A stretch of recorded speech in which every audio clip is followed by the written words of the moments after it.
살다 보면 누구나 그렇죠. 가끔은 길을 잃고 막막할 때가 있습니다. 특히 소중한 사람을 떠나보냈을 때 그 고통은 정말 세상 전체가 무너지는 것 같잖아요.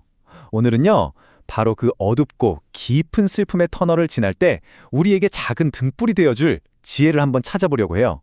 무려 2500년 전 한 위대한 스승의 이야기 속에서 말이죠. 정말 공감 가는 말 아닌가요?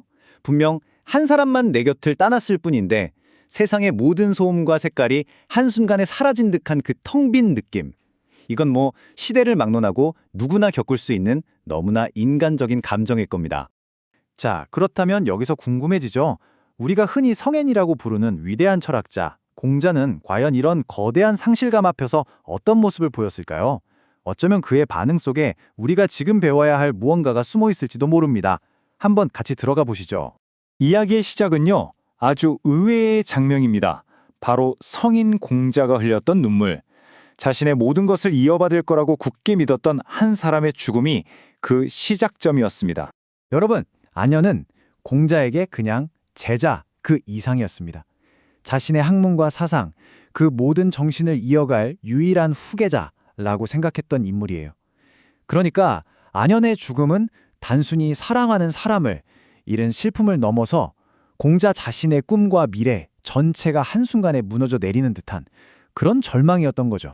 바로 이 깊은 절망 속에서 우리는 첫 번째 교훈을 발견할 수 있습니다. 슬픔을 마주하는 가장 첫 번째 단계, 가장 근본적인 가르침이라고 할 수 있겠네요. 바로 이 외침입니다. 위대한 스승 공자는요, 이 슬픔을 억지로 꾹꾹 누르거나 점잖게 굴지 않았어요. 오히려 하늘을 향해서 하늘이 나를 버리는구나 하고 격렬하게 숨김없이 자신의 고통을 토해냈죠. 우리가 여기서 봐야 할 건 바로 이거예요. 성인이라고 불리는 사람도 우리랑 똑같이 인간적인 고통 앞에서는 무너질 수 있다는 사실 말입니다. 그러니까 핵심은 이거죠. 슬픈데 괜찮은 척, 강한 척 하는 게 미덕이 아니라는 거예요. 공자가 직접 보여준 겁니다. 슬퍼해야 할 때는 온전히 슬퍼해도 괜찮다. 내 감정을 정직하게 마주하는 것. 그게 바로 진짜 치유의 시작이다라는 걸요. 하지만 공자는 그냥 슬픔에 주저앉아 있지만은 않았습니다. 슬픔을 표현하는 것에서 한 걸음 더 나아가 그 슬픔을 다루는 훨씬 성숙한 자세를 보여주는데요. 이게 바로 우리가 배울 두 번째 교훈, 목적이 있는 슬픔입니다. 바로 A불비라는 개념입니다. 한자를 그대로 보면 애는 슬픔을 충분히, 온전히 느낀다는 뜻이고요.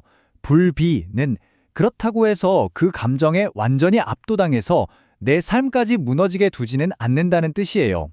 이게 슬픔을 억지로 참는 거랑은 완전히 다른 개념입니다. 슬픔을 안고 가면서도 내가 마땅히 해야 할 일을 하면서 앞으로 나아가는 지혜인 거죠. 이 A불비라는 철학이 실제 현실에서 어떻게 나타나는지 안현이 가르침을 펼쳤던 비읍이라는 마을의 이야기를 보면 아주 생생하게 알 수 있습니다. 안현이 세상을 떠나자 마을 사람들은 처음엔 슬픔에 빠져서 서로를 탓하고 다투기 시작했어요. 거의 분열 직전까지 갔죠. 바로 그때 공자의 다른 제자들이 이렇게 묻습니다. 만약 안현 선생님이 살아계셨다면 어떻게 하셨을까요? 바로 그 순간 마을 사람들은 정신이 번쩍 든 거예요. 안현이 살아생전 늘 강조했던 화합이라는 가르침을 떠올린 거죠. 그리고는 스스로 다툼을 멈추고 함께 힘을 합쳐서 문제를 해결해 나가기 시작했습니다. 네, 이것이야말로 A불비의 정수입니다. 슬픔이라는 그 강력한 에너지를 서로를 파괴하는 데 쓰는 게 아니라 공동체를 다시 일으켜 세우는 건설적인 행동으로 바꿔낸 거죠. 슬픔을 외면한 게 아니라 그 슬픔 속에서 오히려 해야 할 일을 찾아낸 겁니다. 그리고 이 건설적인 행동은 결국 한 사람의 삶이 어떻게 영원히 남을 수 있는가에 대한 세 번째, 그리고 마지막 교훈으로 우리를 이끌어줍니다. 옛날에 안현의 가르침이 마을의 화합이라는 결과로 이어진 것처럼 사실 이런 이야기는 오늘날에도 똑같이 일어나고 있어요. 사랑하는 제자 태호의 죽음으로 절망에 빠졌던 이정민 교수님. 근데 태호가 교수님 덕분에 큰 꿈을 꿀 수 있었다는 말을 전해 듣고 완전히 새로운 소명을 찾게 됩니다. 태호가 남겨간 그 열정을 이제 다른 제자들에게 전해줘야겠다고 결심한 거죠. 바로 이겁니다. 공자는 죽음을 그냥 존재의 끝으로 보지 않았던 거예요. 한 사람이 남긴 긍정적인 영향력, 그 사람의 가르침과 가치가 다른 사람들 삶 속에서 계속 살아 움직이는 것. 그것이야말로 진짜 의미의 영원한 삶, 즉 불멸이라고 본 거죠. 그래서 우리가 꼭 기억해야 할 건 바로 이겁니다. 떠나간 사람을 기리는 가장 좋은 방법은요, 그 사람이 우리에게 남겨준 좋은 가치들, 좋은 기억들을 우리 자신의 삶을 통해서 계속 실천하며 살아내는 거예요.